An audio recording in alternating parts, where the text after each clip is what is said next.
Thanks for coming down and hanging out in the basement with me today. What we're going to do is we're going to talk about and tear apart the Lionel E-unit or reversing unit. Mainly, you might have seen this kind of deal on a lot of trains. That is the lever for the E-unit. Basically, it's the shutoff lever for it. Just to start out with, if you got one of these guys and it's only going one direction, let's say it only goes forward, you can hit this lever and it should forward, neutral, reverse, depending on the thing. And we'll get into some of those differences as well. But the main purpose of the video is to tear down this little guy, kind of show you what to look for and hopefully how to fix it.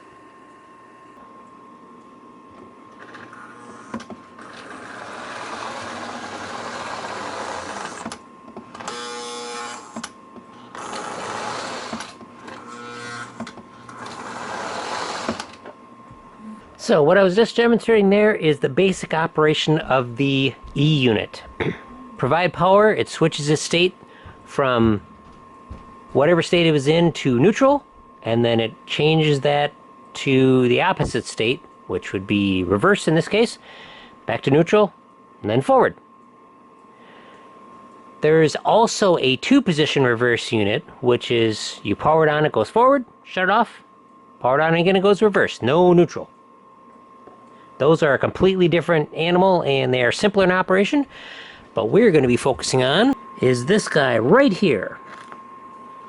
This is the three-position reverse unit. The only real difference with these is the position of the lever. This unit is for something like this switcher. Whereas the unit that's in the Santa Fe just sits like this and the lever is positioned the other direction, different lever. But these guys are gravity operated. We'll just get this kind of lever out of the way. So very basically, when it powers up, the solenoid goes up, causes this drum that's buried in here to rotate just a little bit and change the connections for the motor, and mainly the motor brushes. We have 3 wires on it. And we also have a solder connection for the other leg of the power. They do make replacement parts for these. This is what's in the kit of wire. Well, it's sold various ways, but basically there's 3 parts that can get replaced. These are the fingers. These wear out the most. This is what the fingers are supposed to look like. Straight piece and then a little kind of half moon shape. This is the bottom fingers. There's 2 fingers here, same kind of shape.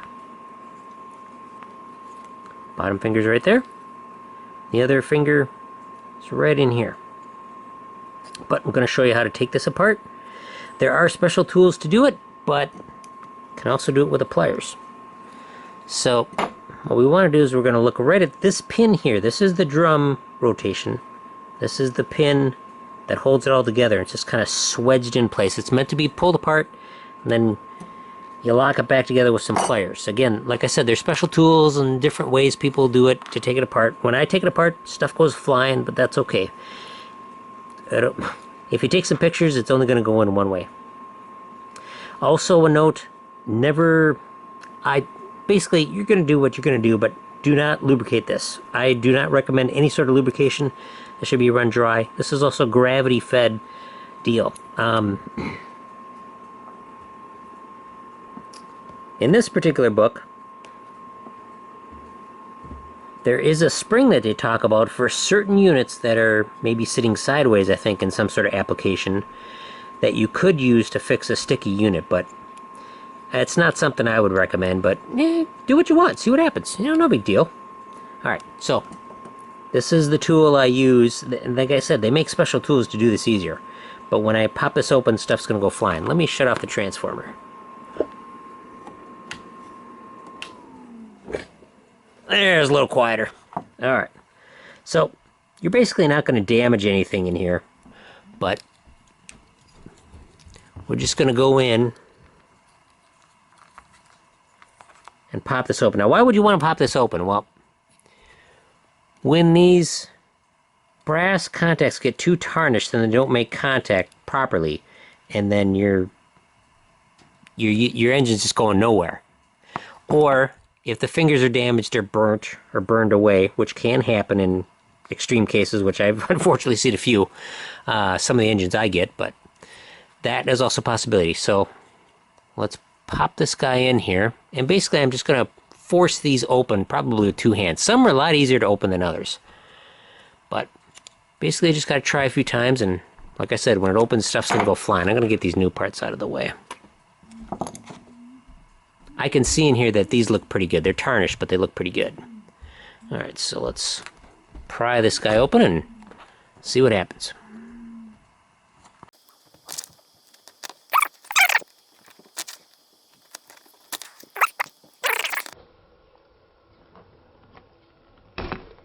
There we go. That one was pretty easy, and nothing went flying. I am shocked. So I did not damage this because these side pieces are staked up into this piece. So I didn't damage it. It looks like it's ruined, but it's not. So I just wiggle this a little bit. You can see how everything's kind of in there. Get my other light a little closer.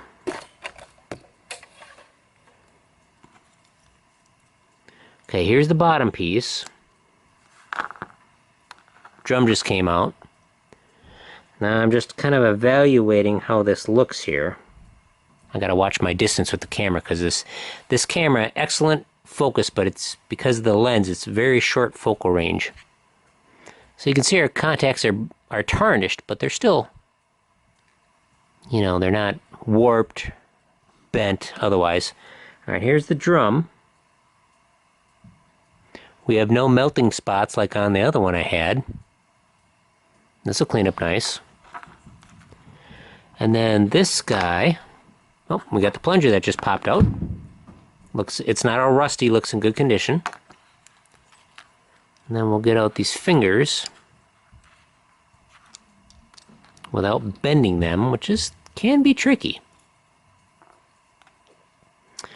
Alright, and they are tarnished, but still good looking. Now if I was going to replace these,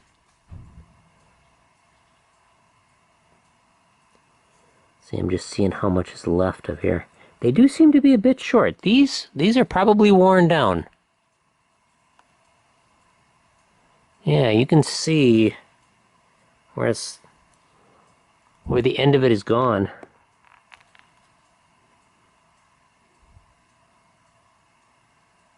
So these would probably be replaced. And if you're going to replace those, you might as well do everything, but these bottom ones, they look pretty good. Interesting, the bottom ones are a little longer. So, in the first steam engine I took apart, the 221, this had a brass liner, and this was metal like this one. What I had to do to get that one to operate smoothly was to polish the inside the brass liner, but this is a plastic liner in here, so if there's any debris or anything, it can hang up. Like I said, this is just gravity. But so once you got everything renewed, like I said, this is going to be a simple video of how to take it apart, put it back together. We're going to put things back together. This is where it gets tricky because you can't have to kind of hold things together. Alright, so let's see here. Sometimes I need to look at other pictures to figure stuff out. But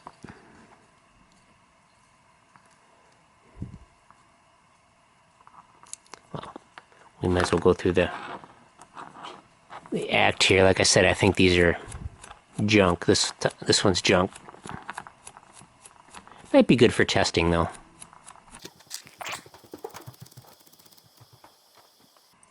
These are pretty light material. Alright, let's get this guy back in place.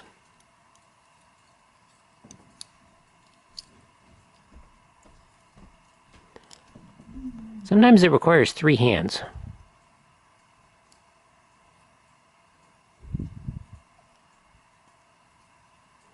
Okay, so that guy's in place. Might as well clean up the drum while we're at it. That's pretty easy. The drum has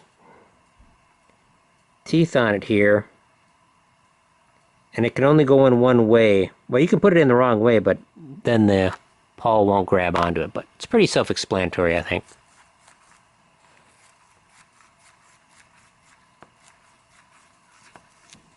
This drum is definitely reusable. When they get real bad, they can get melted spots in there.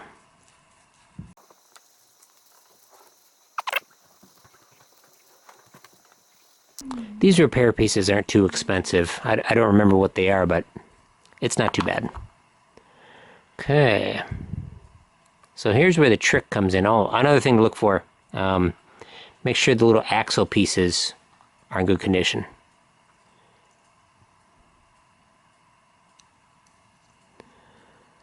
So, let's see here. Like I said, it's kind of a juggling act. Get this in. Okay, I do have the drum in the correct position. Gotta get this guy back in. You shouldn't have to force anything, except for when you open it. That is forced.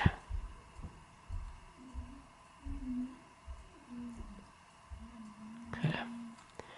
Got that, and that.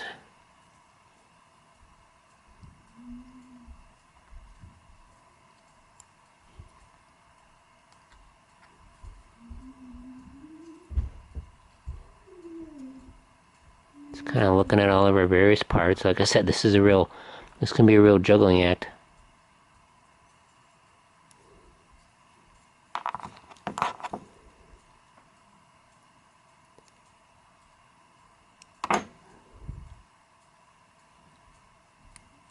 There we go.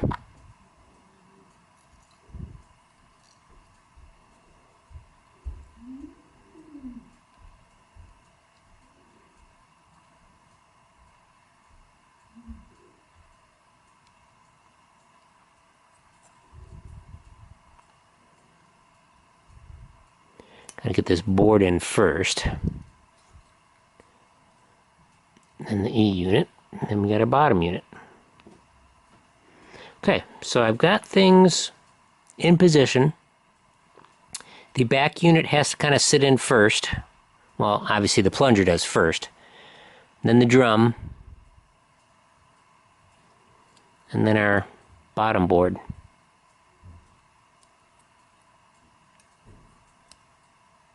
Bottom board is last.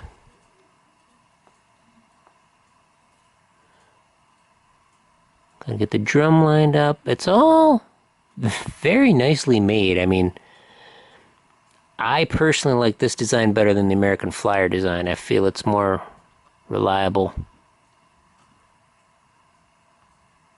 Lionel's definitely doing a good job with engineering.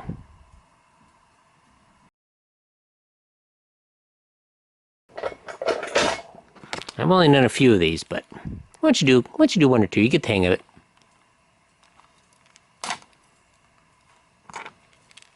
Alright, let's get this guy back into position. Okay.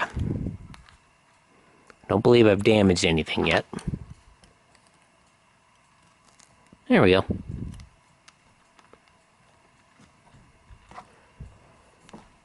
Give her a good... Okay. That's pretty much it. Got the drum. Got plunger. Oh, man. Plunger pin is just a little low. There we go. Let's give her another good squeeze. I was holding it up, too.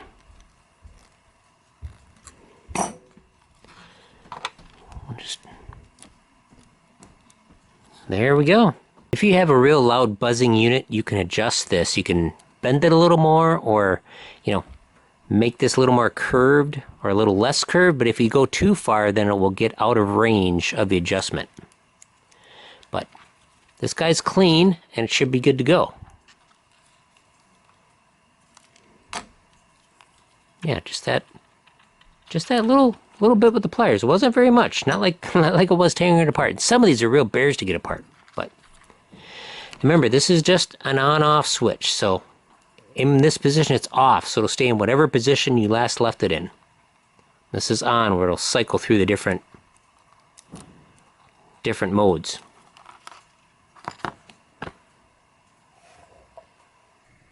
Well, I hope that certainly helps you out with tearing down one of these and putting it back together.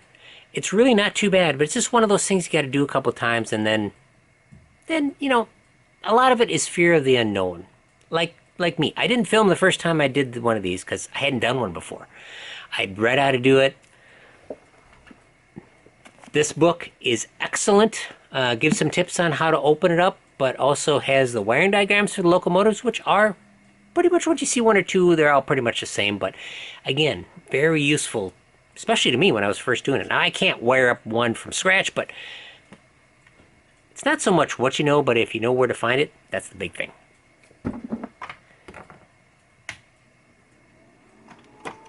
Thank you very much for watching, and I hope you check out the rest of the videos, and we'll see you on the next one.